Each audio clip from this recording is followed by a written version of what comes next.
Hello बच्चों, welcome to the YouTube channel of MGCI, जहां पर हम लोग देख रहे हैं प्रतिज्ञा टेस्ट सीरीज के पेपर सॉल्यूशंस। तो बच्चों, आज से आप लोगों के फुल लेंथ टेस्ट स्टार्ट हुए हैं। आई होप आपके टेस्ट बहुत अच्छे गए होंगे और आप लोगों ने वीडियो सॉल्यूशंस भी कुछ टेस्ट पेपर के देख लिए होंगे।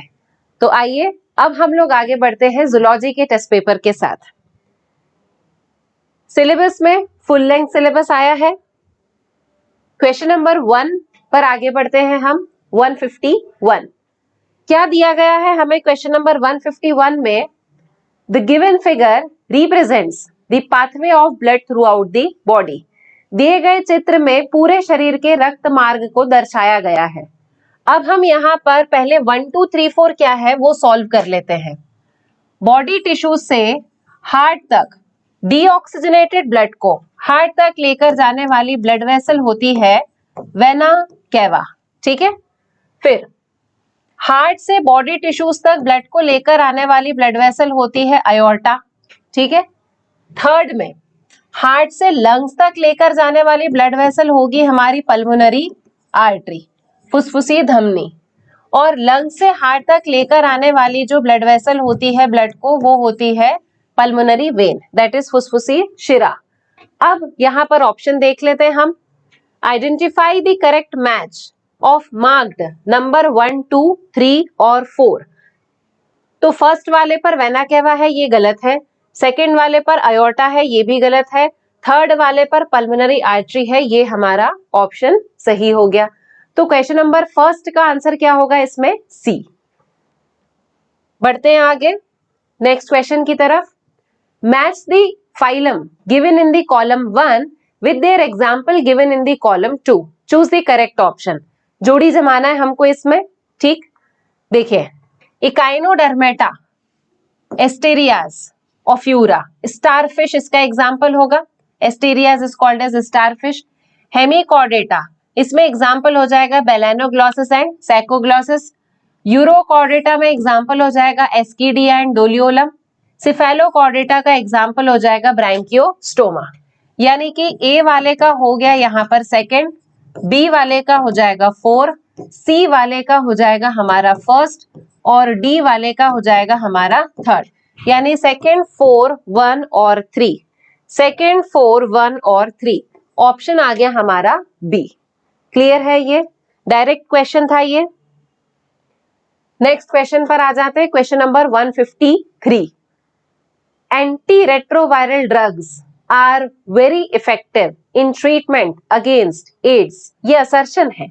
Anti retroviral drugs are very effective in treatment. Very effective नहीं, हमारी बुक क्या कहती है, हमारी एनसीईआरटी कहती है पार्शियली इफेक्टिव। वेरी इफेक्टिव नहीं होती है, पार्शियली इफेक्टिव होती है ये। ठीक है, in treatment against the AIDS. AIDS के उपचार में एंटी रेट्रोवायरल दवाएं बहुत प्रभावी होती है? नहीं, ये बहुत प्रभावी नहीं होती हैं। क्लियर? तो मतलब असर्शन हमारा गलत हो गया है। ठीक है, रीजन फाइंड आउट करें। AIDS virus is a retrovirus with single stranded DNA as genetic material. AIDS के वायरस में अनुवांशिकी पदार्थ के रूप में सिंगल स्ट्रैंडेड डीएनए वाला रेट्रोवायरस होता है? नहीं बच्चों, सिंगल स्ट्रैंडेड डीएनए नहीं होता, यहाँ पर सिंगल स्ट्रैंडेड आरएनए होता है। और सिंगल स्ट्रैंडेड आरएनए की यहाँ पर 2 कॉपीज जो हैं वो प्रेजेंट होती है। यानी कि आंसर क्या होगा? असर्शन भी गलत है, रीजन भी गलत है। तो ऑप्शन क्या हुआ हमारा? ऑप्शन हो गया यहाँ पर डी। बहुत ही सिंपल क्वेश्चन था, है ना? चलिए अब सॉल्व करते हैं अपन क्वेश्चन नंबर 154। देखिए, which of the following statement are correct? सही कथन बताना है आप लोगों को। The pelvic fins of female shark bear claspers. मादा शार्क में श्रोणिपुक में अलिंगक यानी कि क्लेस्पर्स पाए जाते हैं। क्लेस्पर्स मादा में नहीं पाए जाते, क्लेस्पर्स जो है वो मेल्स में पाए जाते हैं, नर में पाए जाते हैं। तो यानी कि ये वाला स्टेटमेंट हो गया हमारा गलत। ठीक है, इन ओबेलिया, ओबेलिया किस फाइलम का एग्जाम्पल है? सीलेंट्रेटा का एग्जाम्पल है। Polyp produce medusa sexually and medusa forms polyp asexually. ये तो उल्टा दिया हुआ है। ओबेलिया में पॉलिप जो है वो मेड्यूसा को एसेक्सुअली प्रोड्यूस करता है और मेड्यूसा जो है वो पॉलिप को सेक्सुअली प्रोड्यूस करता है। तो यानी कि ये वाला स्टेटमेंट भी हो गया गलत। Flame cells in Platyhelminthes helps in osmoregulation and excretion. Platyhelminthes में ज्वाला कोशिकाएं परासरण नियमन तथा उत्सर्जन में सहायता करती हैं। हाँ जी बच्चों, ये स्टेटमेंट बिल्कुल सही है। ठीक है। In non chordate central nervous system is ventral, solid and double. ये स्टेटमेंट भी बिल्कुल सही है। नॉन कॉर्डेट्स में जो केंद्रीय तंत्रिका तंत्र होता है वो अधरीय यानी कि वेंट्रल होता है, ठोस यानी कि अंदर से सॉलिड होता है, दोहरा यानी कि डबल नर्व कॉर्ड प्रेजेंट होती है। तो ये वाला स्टेटमेंट भी हो गया हमारा सही। तो यहाँ पर स्टेटमेंट थर्ड और स्टेटमेंट फोर्थ दोनों सही हैं। तो ऑप्शन क्या हो जाएगा बच्चे लोगों, हमारा ऑप्शन हो जाएगा इसमें थर्ड। क्लियर। अब आते हैं हम क्वेश्चन नंबर 155 पर। विच of the following statement is incorrect about the frog. Frog के बारे में कौन से स्टेटमेंट इनकरेक्ट है ये हमें बताना है। आईज आर बल्ज्ड आउट, आंखें बाहर की तरफ में होती है, and covered by nictitating membrane, और निमेशक झिल्ली से ढकी हुई होती हैं, that protects them while in the water, जो जल में उन्हें सुरक्षा देती है। तो ये स्टेटमेंट बिल्कुल सही है फ्रॉग के बारे में। Next, on the either side of eyes a membranes tympanum year receives the sound signal. आंखों के दोनों ओर एक पतली झिल्ली कर्णपटल होती है जो ध्वनि संकेतों को ग्रहण करती है। ये स्टेटमेंट भी बच्चों बिल्कुल सही है। The hind limbs and in 4 digit, यहां से गलत है। हाइंड लिम्ब जो है वो 4 डिजिट पर एंड नहीं होते हैं, 5 डिजिट पर एंड होते हैं। And they are larger and muscular than the fore limbs which end at 5 digit. Fore limb जो है वो 4 डिजिट पर एंड होते हैं और हाइंड लिम्स जो है वो 5 डिजिट्स पर एंड होते हैं। तो ये वाला स्टेटमेंट जो है वो हो गया गलत। फ्रॉग एग्जिबिट सेक्सुअल डायमॉर्फिज्म, बिल्कुल सही है, फ्रॉग में सेक्सुअल डायमॉर्फिज्म होता है। Digits of hind limbs are webbed which help in swimming, ये स्टेटमेंट भी बिल्कुल सही है कि हाइंड लिम्स के डिजिट जो है वो वेब्ड होते हैं जिसकी हेल्प से वो स्विमिंग कर सकते हैं। तो यहाँ पर थर्ड वाले स्टेटमेंट को छोड़कर बाकी के सारे स्टेटमेंट जो है वो सही है। तो हमें इनकरेक्ट बताना है, तो हमारा आंसर आ जाएगा यहाँ पर थर्ड, सॉरी बी, जिसमें दिया हुआ है थर्ड ओनली। क्लियर। चलिए अब हम आते हैं क्वेश्चन नंबर 156 पर। Identify the option that gives the correct type of evolution exhibited by 2 animals. उस विकल्प की पहचान करें जो ऑस्ट्रेलिया में निवास स्थान में रहने वाले 2 जानवरों द्वारा प्रदर्शित विकास का सही प्रकार बता रहा है। ये 2 एनिमल्स हैं, हमको बताना है कि इन दोनों एनिमल्स के द्वारा कौन सा वाला इवोल्यूशन जो है वो एग्जिबिट किया जा रहा है। क्लियर है। तो ये है माउस और ये है मार्सुपियल माउस। तो ये हमने पढ़ा हुआ है कि mouse and marsupial mouse both exhibit convergent type of evolution. तो आंसर क्या हो जाएगा इसका, आंसर विल बी ए। अगला क्वेश्चन सॉल्व करें। Which of the following statement is correct about the respiration of frog. Frog के रेस्पिरेशन के लिए कौन सा स्टेटमेंट करेक्ट है। In frog cutaneous and pulmonary respiration are found, बिल्कुल सही है। फ्रॉग में क्यूटेनियस टाइप का रेस्पिरेशन भी होता है, पल्मोनरी रेस्पिरेशन भी होता है और बक्कोफेरेंजियल रेस्पिरेशन भी होता है। A pair of elongated pink hollow lungs are found in thorax. वक्ष में एक जोड़ी लंबे खोखले गुलाबी रंग के फेफड़े पाए जाते हैं। ठीक है। During estivation and hibernation, gaseous exchange takes place through the skin. शीत व ग्रीष्म निष्क्रियता के दौरान त्वचा द्वारा गैसों का आदान प्रदान होता है। ये वाला स्टेटमेंट भी बिल्कुल सही है। तो ऑप्शन क्या बनेगा हमारा, तीनों स्टेटमेंट जो है वो करेक्ट है, फर्स्ट, सेकेंड एंड थर्ड। चले नेक्स्ट क्वेश्चन सॉल्व करते हैं। Which of the following statement is correct, सही स्टेटमेंट बताना है हमको। Inspiration is a passive process whereas expiration is active process. ये तो बहुत सिंपल क्वेश्चन लग रहा है हमको। इंस्पायरेशन पैसिव प्रोसेस है क्या, निष्क्रिय प्रक्रिया है क्या, नहीं, इंस्पायरेशन सक्रिय प्रक्रिया होती है। Inspiration is active process where expiration is passive process. अंतः श्वसन सक्रिय होती है, यस सक्रिय होती है क्योंकि उसमें मस्कुलर कॉन्ट्रैक्शन होता है, और जबकि निश्वसन जो है वो निष्क्रिय होती है क्योंकि उस समय पर मसल्स का रिलैक्सेशन होता है। तो ये वाला स्टेटमेंट हमारा सही हो गया। तो बच्चों ऑप्शन क्या हो जाएगा, ऑप्शन हो जाएगा हमारा बी। क्लियर है। ठीक, चलिए नेक्स्ट क्वेश्चन सॉल्व करें। The figure given here shows the diagrammatic representation of the internal organs of frog. हमें फाइंड आउट करना है कि यहाँ पर इस फिगर में फ्रॉग के कौन कौन से ऑर्गन्स जो है वो शो किए गए हैं. चलिए लेबलिंग करते हैं. ये जो ऑर्गन यहाँ पर हमें दिख रहा है, दिस स्मॉल स्ट्रक्चर, ये वाला ऑर्गन जो है ये कौन सा हो जाएगा? ये ऑर्गन है हमारा गॉल ब्लैडर. ठीक है, अब दूसरा वाला ऑर्गन फाइंड आउट करें. ये ऑर्गन, अच्छा इसको अपन पिंक कलर से बना देते हैं क्योंकि लंग्स तो पिंक कलर के होते हैं. ये हो गए हमारे यहाँ पर, यस ये क्या हो गया हमारे, ये हो गए हमारे लंग्स. ठीक है, फिर इसके ऊपर यहाँ सी में प्रेजेंट है फैट बॉडीज. नेक्स्ट स्ट्रक्चर होगा यहाँ पर, दिस इज किडनी. और ये जो स्ट्रक्चर यहाँ शो हो रहा है, ये स्ट्रक्चर हो जाएगा यहाँ क्लोएका. तो A is gall bladder, B is lungs. चलिए ए गॉल ब्लैडर हो गया, बी हमारे लंग्स हो गए, यही हमारा आंसर आ गया. ठीक है, आंसर हो जाएगा इसका डी. क्या हो जाएगा इसका आंसर? डी. क्लियर है? चलिए बड़े नेक्स्ट क्वेश्चन की तरफ हम. Question number 160. देखिए डायग्राम दिया हुआ है हमें यहाँ पर. The given bones of four limbs of 3 mammals. यहाँ पर हमको क्या दिया हुआ है? 4 लिम्स दिए हुए हमको 3 मैमल्स के. अब हमें इसके हिसाब से आइडेंटिफाई करना है. For these mammals number, position and shape of the bones must likely to indicates that they may have. इन स्तनधारियों के लिए हड्डियों की संख्या, स्थिति और आकार से संकेत मिलता है कि उनके पास हो सकते हैं. They developed with the common ancestors. ये सारे हमको किसके एग्जाम्पल दिख रहा है? ये तीनों जो है these are the examples of homologous organs. और होमोलोगस ऑर्गेन में हम क्या बोलते हैं कि ये ऑर्गेनिजम्स जो है वो कॉमन एंसेस्ट्री से डेवलप हुए हैं. चलो, developed in common environment hold पर रखते हैं. Developed from the same earlier species. Common environment से ज्यादा बेटर क्या है? Same earlier species. और सेम अर्लियर स्पीशीज का मतलब क्या होगा बेटा लोग यहाँ पर? सेम अर्लियर स्पीशीज का मतलब होगा एंसेस्टर्स. समान पूर्व जाति से विकसित हुए हैं. किससे विकसित हुए हैं? समान पूर्व जाति से. चलिए क्वेश्चन नंबर 161 की तरफ में बढ़ते हैं. बहुत ही सिंपल क्वेश्चन आ गया ये तो, लड्डू क्वेश्चन एकदम.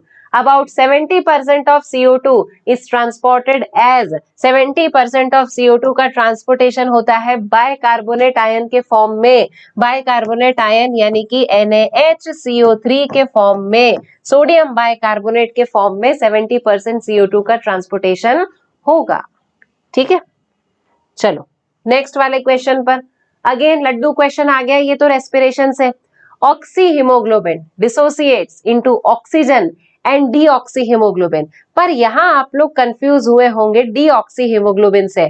तो बच्चों डीऑक्सी हीमोग्लोबिन और कुछ नहीं होता है. ऐसा हीमोग्लोबिन जिसमें से ऑक्सीजन अलग हो गया है उसे हम कहते हैं डीऑक्सी हीमोग्लोबिन. तो oxy haemoglobin dissociates into oxygen and deoxy haemoglobin, यानी कि ऑक्सी हीमोग्लोबिन का डिसोसिएशन कब होता है? कहाँ होता है? कब होता है? जहां पर PO2 लो होगा. PO2 कहाँ लो होता है? टिश्यू लेवल पर PO2 जो है वो लो होता है. तो ऑप्शन देखें, लो O2 प्रेशर इन टिश्यू, ऊतक में निम्न O2 दाब होता है. तो ये सही आंसर हो सकता है. बाकी के और भी देख लेते हैं अपन. High O2 pressure in tissue, tissue में हाई O2 प्रेशर नहीं होता, टिश्यू में तो हाई CO2 प्रेशर होता है. Equal O2 pressure inside and outside the tissue, no ये बिल्कुल नहीं. All times irrespective of oxygen pressure, ये भी बिल्कुल नहीं. तो सही ऑप्शन क्या हो जाएगा? Low oxygen pressure in the tissues. इसकी वजह से ऑक्सी हीमोग्लोबिन जो है वो टूट जाता है. चलिए नेक्स्ट क्वेश्चन. फ्रॉग फिर से आ गया हमारे पास में. यहाँ अगेन हमको लेबलिंग करनी है. फीमेल रिप्रोडक्टिव सिस्टम दिया हुआ है हमें फ्रॉग का. ठीक है, चलिए फाइंड आउट करें इसमें हम. तो जो ए वाला पॉइंट है दिस, ये स्ट्रक्चर हमें क्या शो कर रहा है? ये ए जो शो कर रहा है this is the ovary. Second वाला जो है ये ट्यूब लाइक स्ट्रक्चर, ये ट्यूब लाइक स्ट्रक्चर क्या शो कर रहा है यहाँ पर? This tube like structure is showing the ureter. तो ए ओवरी हो गया, बी क्या हो गया यहाँ पर? यूरेटर हो जाएगा। क्लियर है? तो ये ऑप्शन तो हमारा डायरेक्टली यहाँ पर आ गया है कि ऑप्शन बनेगा हमारा यहाँ पर ए। बाकी का भी अपन देख लेते हैं इसमें। सी जो है ये क्या शो कर रहा है यहाँ पर? सी शो कर रहा है ओविडक्ट और डी शो कर रहा है क्लोएका। हो गया हमारा क्वेश्चन सॉल्व। ऑप्शन क्या बन गया हमारा? ऑप्शन हो जाएगा ए। क्लियर? चले क्वेश्चन नंबर 164 सॉल्व करते हैं। Match the column. चलो, एक्वाटिक रेस्पिरेटरी ऑर्गन क्या दिया हुआ है हमको? कॉलम 1 कॉलम 2 दिया हुआ है। फ्रॉग का क्वेश्चन लग रहा है ये।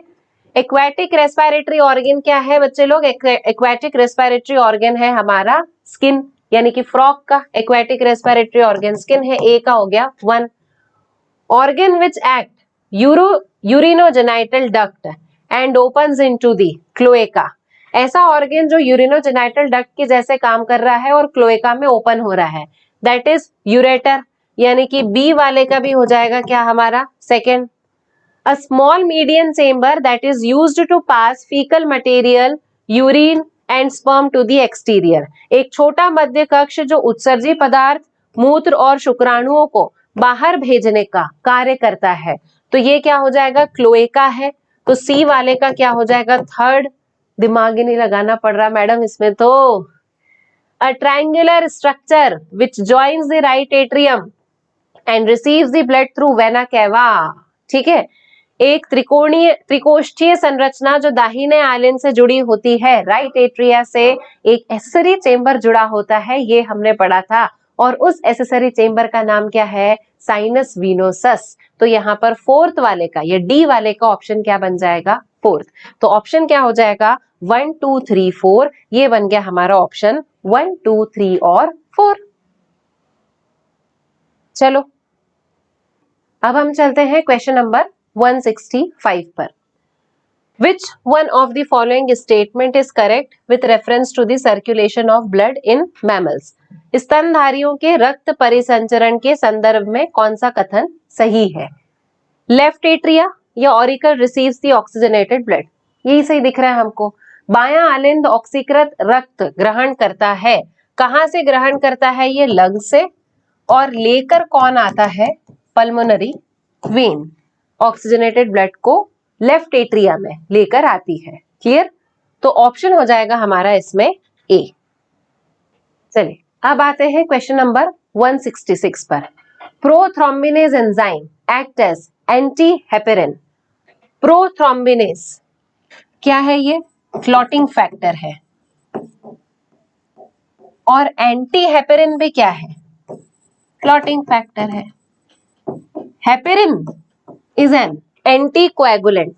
हेपेरिन एंटीकोएगुलेंट है, पर एंटी हेपेरिन क्या है? क्लॉटिंग फैक्टर है।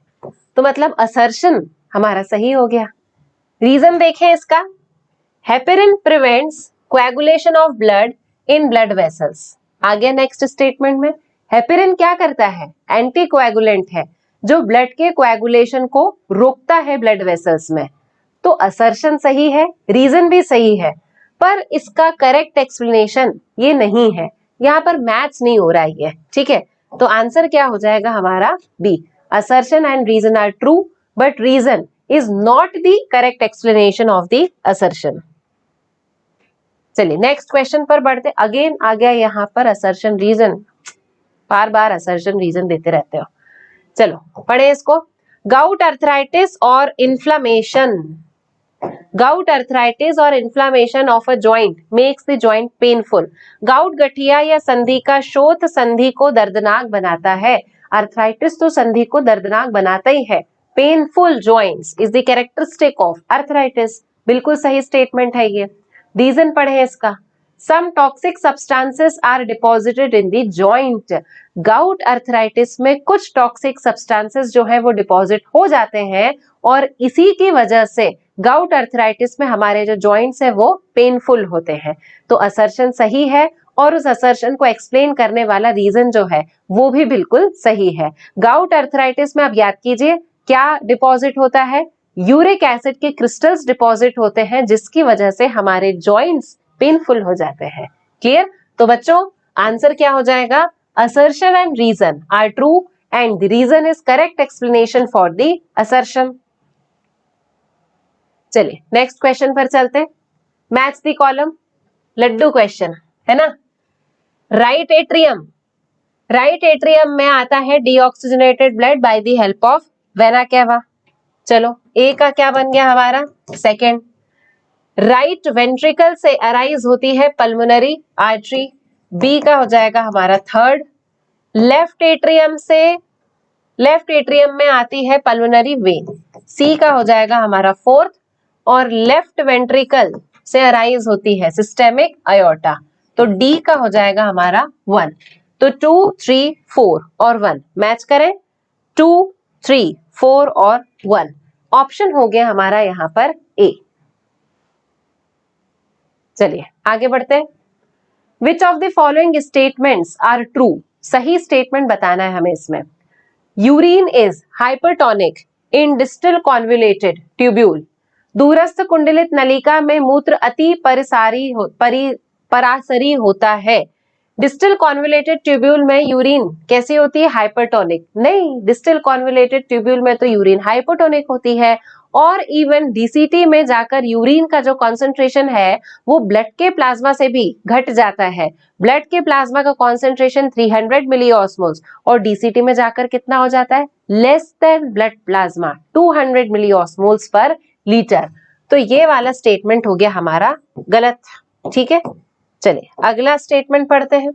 When the urine passes into the collecting tubule, it becomes hypotonic. Urine जब कलेक्टिंग ट्यूब्यूल से पास होती है तब यूरिन हाइपोटोनिक हो जाती है? नहीं, यूरिन हाइपोटोनिक हो जाती है क्योंकि कलेक्टिंग ट्यूब्यूल में, कलेक्टिंग डक्ट में कंडीशनल रीअब्जॉर्प्शन होता है by the condition of ADH, और वहां रीअब्जॉर्प्शन होता है वाटर का। तो वाटर का अगर रीअब्जॉर्प्शन होगा तो यूरिन हाइपोटोनिक नहीं, कैसी होगी? हाइपरटोनिक होगी। तो सेकंड वाला स्टेटमेंट भी गलत हो गया। थर्ड पढ़े। Urine is isotonic in proximal convoluted tubule, समीपस्थ कुंडलित नलिका में मूत्र समपरासरी होता है। यस, बिल्कुल सही है। 300 milliosmoles per litre, similar to the concentration of blood plasma. Urine becomes more and more hypotonic as it passes through the Henle loop. Urine Henle loop से अगर पास होती है तो ज्यादा से ज्यादा हाइपोटोनिक होती है, ज्यादा से ज्यादा हाइपरटोनिक होती है। जब डिसेंडिंग लिम्फ में आते हैं तब यूरिन जो है वो ज्यादा से ज्यादा हाइपरटोनिक होती है, because descending lymph is permeable for water. ठीक है, तो ये वाला स्टेटमेंट जो है ये भी हमारा गलत हो गया। तो करेक्ट स्टेटमेंट में क्या आएगा यहाँ पर? Only 3 is the correct statement. Clear है? चलिए अब चलते हैं अपन क्वेश्चन नंबर 170 पर। Select the option which shows correct matching of animal with their excretory organ and excretory product.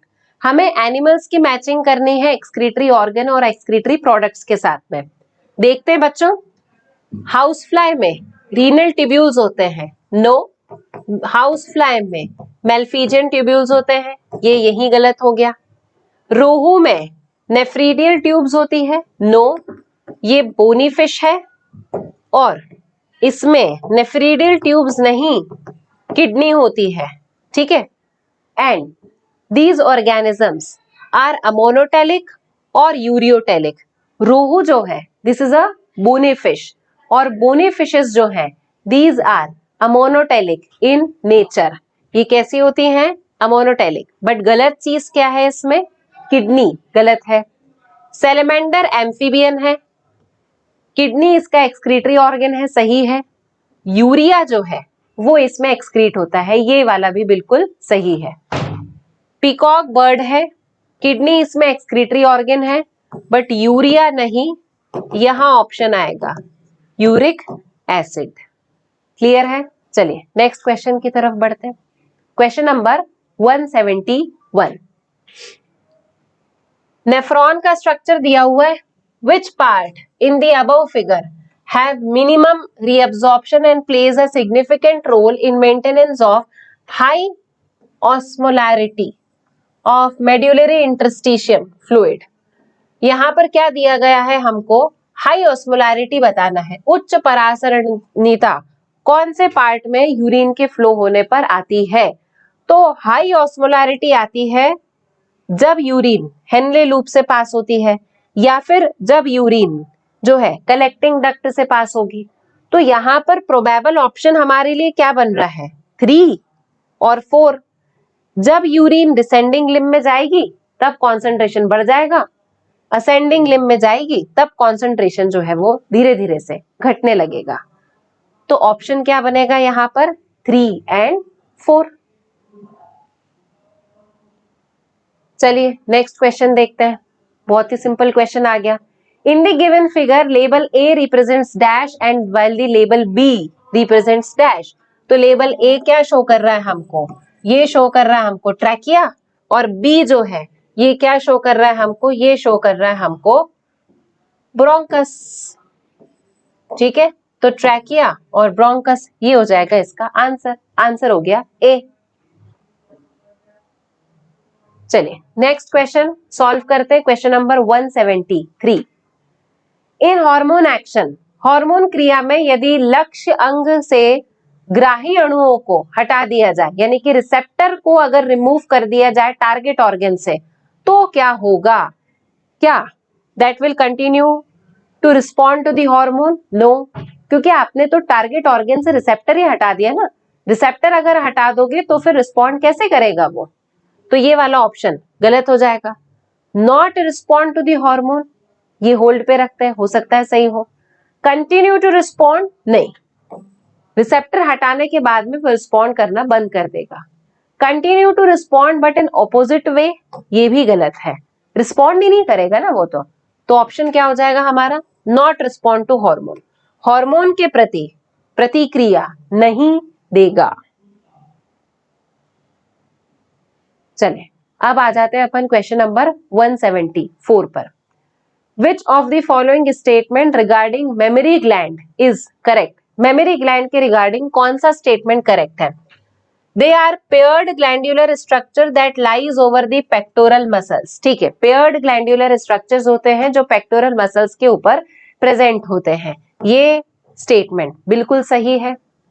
Each gland has 100 to 500 lobulated milk glands. नहीं, हर gland में 15 to 20 lobes आते हैं, मेमोरी लोब्स आते हैं। ठीक है, यहां पर तो संख्या ही गलत दी हुई है, तो इसलिए इनकरेक्ट स्टेटमेंट में क्या आ जाएगा, ये वाला आ जाएगा। आगे के भी पढ़ लेते हैं हम। The cells of alveoli secrete milk which is stored in the cavity of the alveoli, ये सही है। एल्वुलाई के जो सेल्स होते हैं वो मिल्क को स्टोर करते हैं और एल्वुलर सेल्स की कैविटी में जाकर वो स्टोर हो जाते हैं, सही स्टेटमेंट है। Each milk gland or lobules has lactiferous duct that drains into openings in the nipple. हर एक मिल्क ग्लैंड या लोब्यूल्स में लैक्टिफेरस डक्ट होती है जो आगे चलकर ओपन हो जाती है। तो ये वाला स्टेटमेंट जो है ये भी सही है। गलत कौन सा होगा, सेकेंड वाला, जहां पर आना चाहिए 15 to 20 मेमोरी लोब्स। ठीक है, नेक्स्ट चले क्वेश्चन नंबर 175। असर्शन है इसमें, assertion reason. Interstitial cell is present in the region outside the seminiferous tubule called as interstitial spaces. बिल्कुल सही है कि इंटरस्टिशियल सेल्स जो है, ह्यूमन रिप्रोडक्शन से आया है question. Interstitial cells also called as Leydig cells, क्या बोला जाता है इनको, Leydig cells, present in the region outside the seminiferous tubule. Seminiferous tubule के बाहर जो रीजन प्रेजेंट होता है उसमें प्रेजेंट होते हैं वो, जिसको इंटरस्टिशियल स्पेसेस बोला जाता है। तो असर्शन तो बिल्कुल सही है। Interstitial cells provide nutrition to the Sertoli cells. Interstitial cells do not provide nutrition to the Sertoli cells. अंतराली कोशिकाएं सर्टोली सेल्स को पोषण नहीं प्रदान करती हैं। अंतराली कोशिकाएं एंडोक्राइन नेचर की होती है जो टेस्टोस्टेरोन हार्मोन का सिक्रीशन करती है। तो असर्शन सही है पर रीजन गलत है, तो आंसर हो जाएगा इसका हमारा C, assertion is true and the reason is false. Clear, बढ़े आगे। Question number 176, which of the following sets of animals produce the same substance as their chief excretory product? हमें इन एनिमल्स के ग्रुप में से बताना है कि कौन कौन से एनिमल सेम टाइप का एक्सक्रीटरी प्रोडक्ट जो है वो सिक्रीट करते हैं। फिश का हो जाएगा अमोनिया, पीजन बर्ड है तो इनका हो जाएगा यूरिक एसिड, फ्रॉग का हो जाएगा यूरिया, तो ये गलत हो गया। कैमल मैमल है तो यूरिया, हाउस फ्लाई जो है ये इंसेक्ट है तो इसका यूरिक एसिड हो गया, ये भी गलत हो गया। Frog, monkey and dog, frog का यूरिया है, मंकी मैमल है तो यूरिया, डॉग भी मैमल है तो यूरिया, ये बन गया हमारा answer. Frog, monkey and dog, these three organisms have the same substance as their chief excretory product, और उनका chief excretory product क्या है? यूरिया। क्लियर? अब आते हैं हम क्वेश्चन नंबर 177 पर। Select the correct statement with respect to the locomotion in humans. Human beings में लोकोमोशन के रिस्पेक्ट में अपने को सही स्टेटमेंट बताना है। Accumulation of uric acid crystals in joint causes their inflammation, बिल्कुल सही है फर्स्ट वाला स्टेटमेंट ही, कि जॉइंट्स में यदि यूरिक एसिड का एक्यूमुलेशन होता है तो उसकी वजह से सूजन आने लगती है, जिसे अपन कहते हैं गाउट अर्थराइटिस। वर्टिब्रल कॉलम है 10 thoracic vertebrae, ये गलत है, 12 thoracic vertebrae होती है। The joint between adjacent vertebrae is fibrous, ये पॉइंट गलत है, एडजेसेंट vertebrae के बीच में कार्टिलेजिनस जॉइंट होता है। The decreased level of progesterone causes osteoporosis in old people, progesterone के स्तर के कम होने से नहीं, ईस्ट्रोजन के स्तर के कम होने से ऑस्टियोपोरोसिस होता है, तो ये वाला स्टेटमेंट जो है ये भी गलत है। तो आंसर क्या हो जाएगा हमारा? आंसर होगा ए। क्लियर? चलिए next question number 178, label x, हमें पहचानना है कि ये क्या है। तो ये स्ट्रक्चर जो है वो किसका दिया हुआ है? एक्टिन फिलामेंट का हमें स्ट्रक्चर दिया है।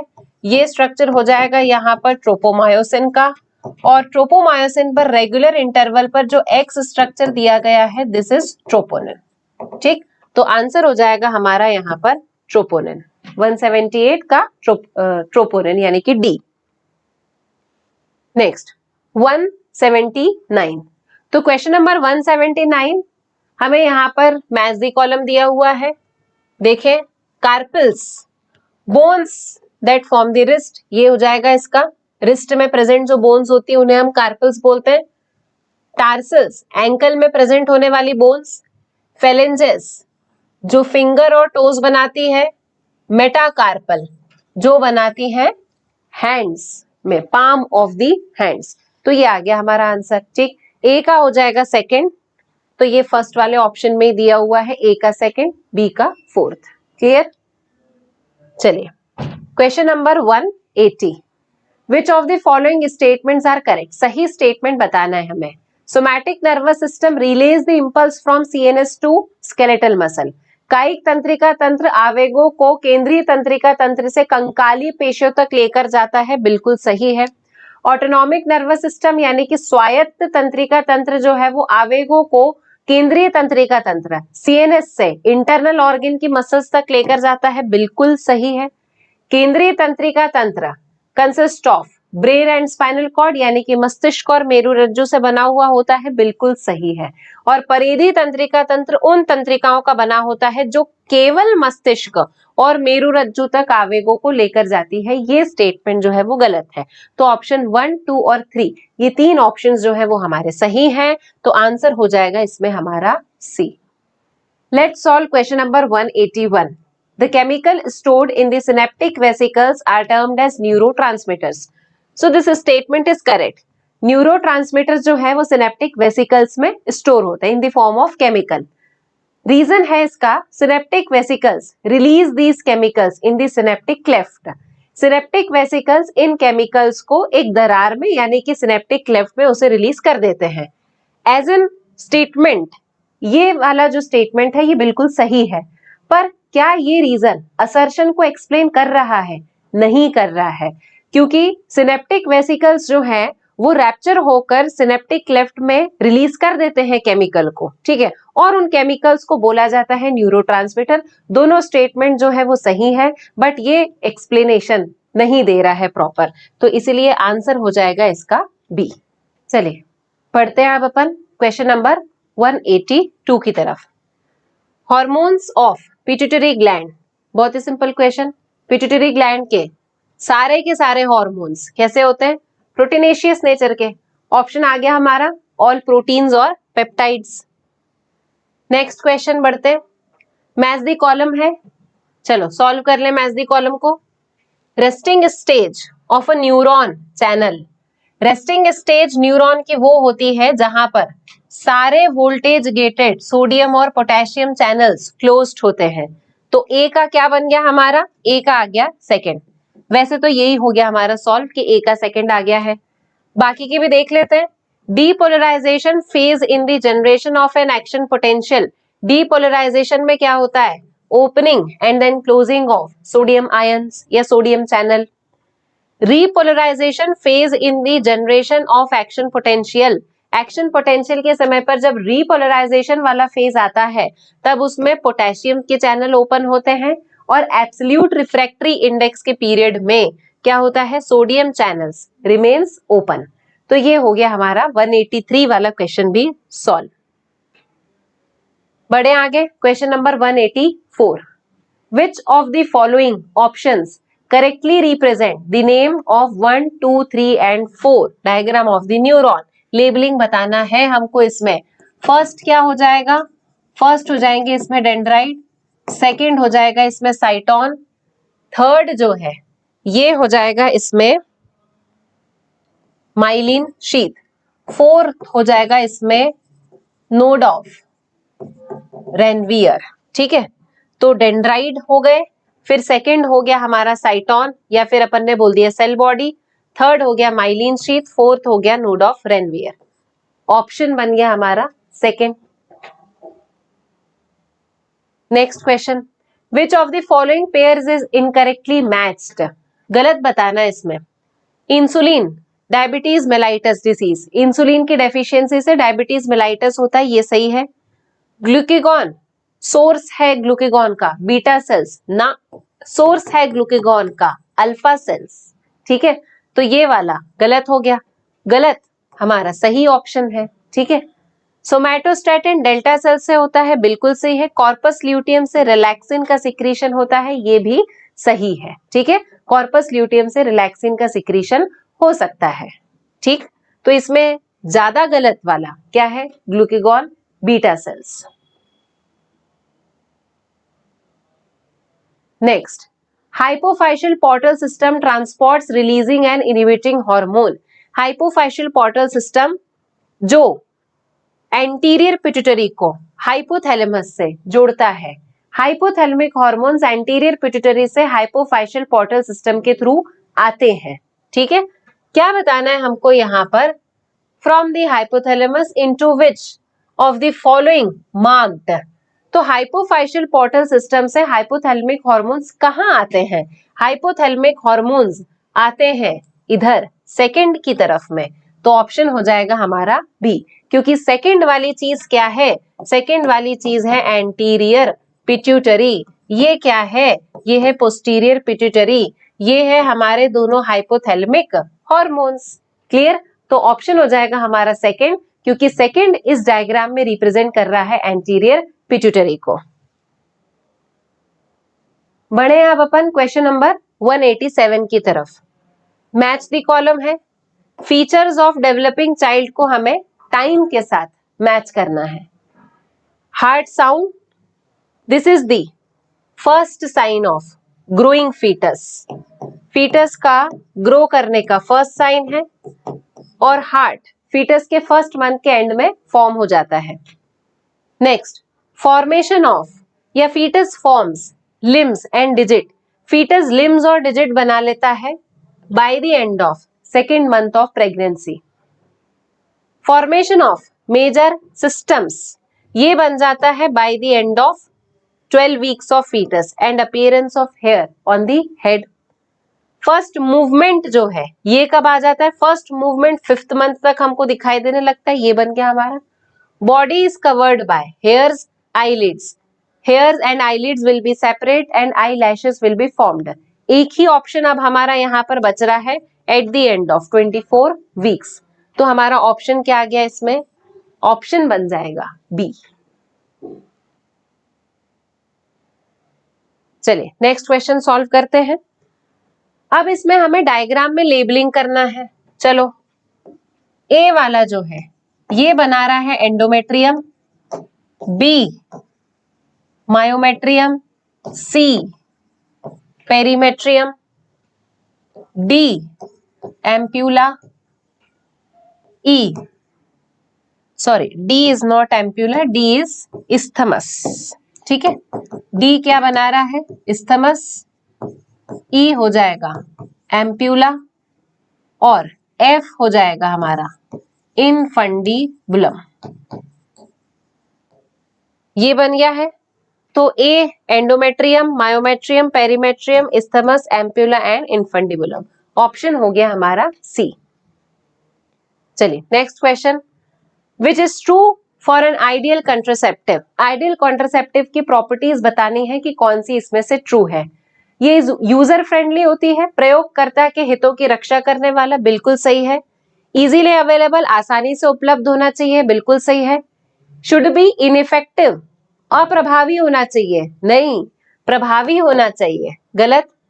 It should be effective and reversible with least side effect, ये प्रभावी होना चाहिए, उत्क्रमणीय के साथ साथ में कम से कम अनुषंगी प्रभाव डालने वाली होना चाहिए, ये सही है।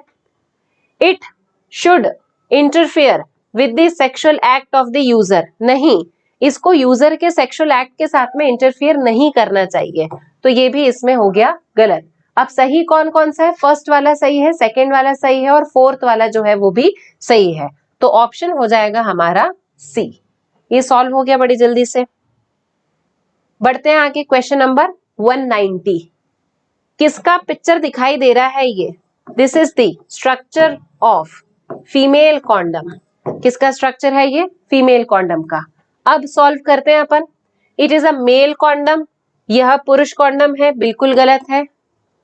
It is a female condom, ये सही है, which is used to cover the cervix and vagina, ये ऑप्शन सही हो गया हमारा। It is a condom which is used to cover the penis in male and vagina and cervix in female, common नहीं है ये, ठीक है, तो ये वाला ऑप्शन हो जाएगा गलत।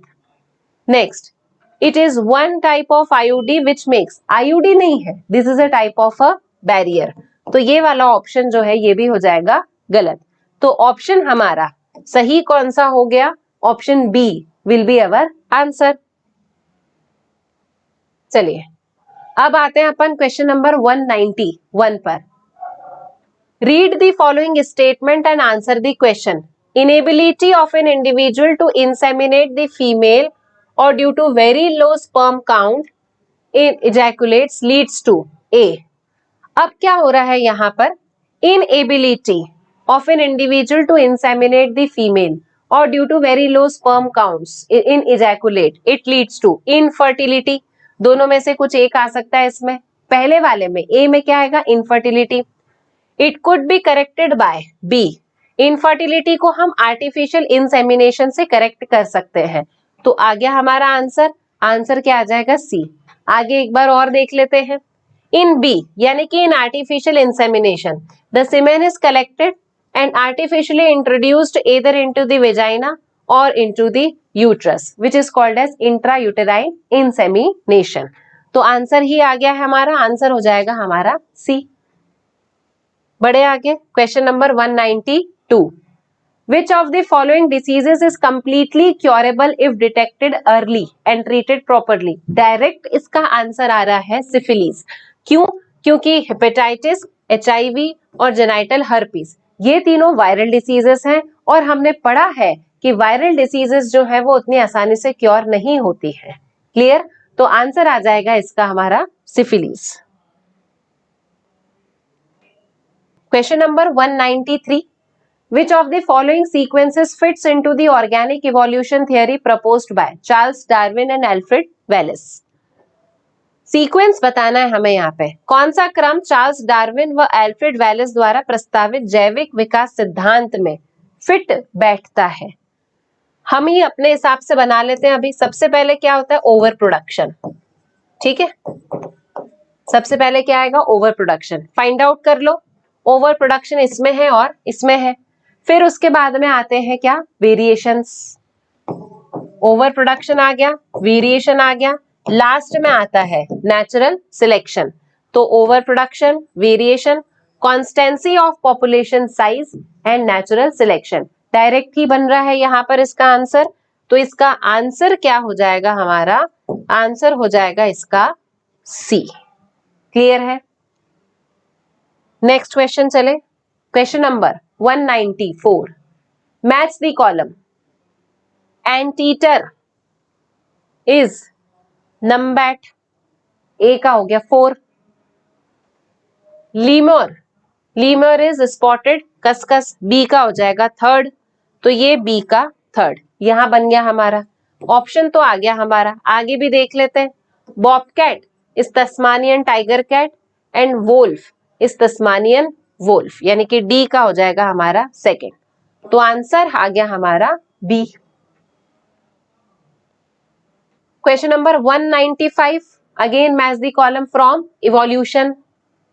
एल्फ्रेड वेलिस साइंटिस्ट है, इन्होंने क्या बताया था, एल्फ्रेड वेलिस जो है he was the co proposer of natural selection, Darwin के जैसा इन्होंने काम किया था। मैल्थस ऐसे ऑन पॉपुलेशन, तो ए का बन जाएगा हमारा 4 और बी का बन जाएगा हमारा 1। देखे मैच करके, दो ऑप्शंस में आ रहा है ये।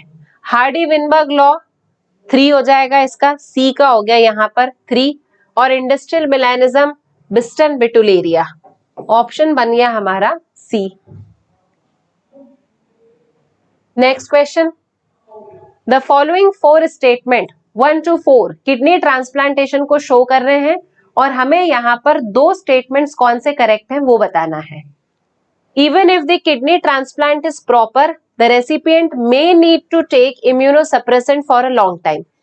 भले ही वृक्क प्रत्यारोपण ठीक हो, फिर भी ये ग्राही को लंबे समय तक प्रतिरक्षा संदमक लेने की आवश्यकता है। यस है, इम्यूनोसप्रेसेंट पेशेंट को लेना पड़ते हैं।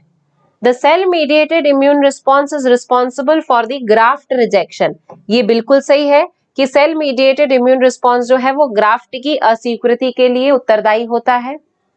B lymphocytes are responsible for rejection of graft, नहीं, गलत है, पहले वाले स्टेटमेंट में ही हमने देख लिया।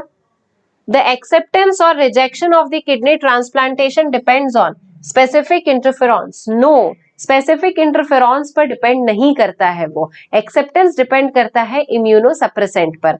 तो हमारे 2 सही ऑप्शन कौन से हो जाएंगे, फर्स्ट एंड सेकेंड। तो आंसर आ गया हमारा ए, फर्स्ट और सेकेंड हमारे 2 करेक्ट ऑप्शंस हो गए। नेक्स्ट देखें, when any plane passing through the central axis of the body divides the organism into 2 identical half, that organism is, 2 identical half बोले जा रहे हैं, 2 आइडेंटिकल लेफ्ट और राइट नहीं बोले जा रहे बच्चों, तो ऑप्शन क्या आ जाएगा यहाँ पर, ए। ठीक है, रेडियल सिमेट्री के बारे में बात हो रही है। Question number 198, read the following statement and answer the question. They are exclusively marine, हमें कैरेक्टर बताने हैं इन स्टेटमेंट्स को पढ़ के। Which of the following phylum is being described, कौन से वाले फाइलम के या कौन से वाले संघ का वर्णन यहाँ पर किया जा रहा है। They are exclusively marine, radially symmetrical, diploblastic with tissue level of organization, हो सकता है सिलेंट्रेटा या फिर हो सकता है टीनोफोरा, है ना। Body bears 8 external rows of ciliated complates which helps in locomotion, लो आ गया हमारा आंसर। ये सारे कैरेक्टर किसके होंगे, फिर टीनोफोरा के होंगे, क्योंकि 2 तो मैच हो गए। डाइजेशन बोथ एक्स्ट्रासेल्युलर इंट्रासेल्युलर, बिल्कुल सही। रिप्रोडक्शन सिर्फ सेक्सुअल मीन से होगा और ये कैरेक्टर किसका है, सिर्फ टीनोफोरा का है। ठीक है, तो आंसर क्या आ जाएगा हमारा, आंसर हो जाएगा डी, टीनोफोरा। अब आते हैं हम क्वेश्चन नंबर 199 पर, अमीबायसिस, मैच द कॉलम जमाना है।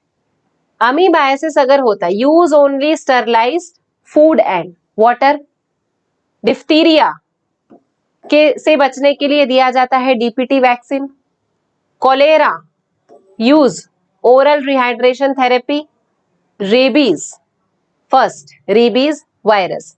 ऑप्शन देखिए इसमें, अमीबाइसिस का हो जाएगा सेकंड, फिर डिफ्थीरिया डीपीटी वैक्सीन इसका हो जाएगा यहां पर थर्ड।